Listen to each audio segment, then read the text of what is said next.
Good morning.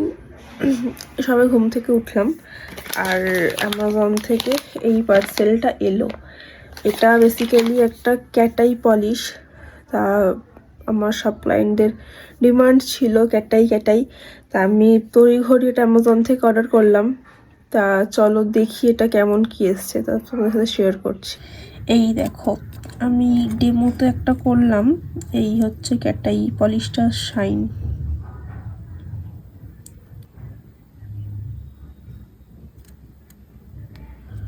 ভালো, কিন্তু খারাপ, খুব খারাপ নয়, সুন্দর। এই ব্র্যান্ডটা আমি কোনোদিন এর আগে ইউজ করিনি, তো ফার্স্টে ভেবেছিলাম যে এটা কেমন হবে না হবে। আর তাছাড়া এটা একটা আর্জেন্ট অর্ডার ছিল, তো আমাকে অ্যামাজন থেকে অর্ডার করতে হলো। তো আমি ফার্স্ট টাইম নিলাম আর ইউজ করলাম, খুব একটা কিন্তু খারাপ না, ইউজ করা যেতেই পারে, বেশ ভালো প্রোডাক্টটা।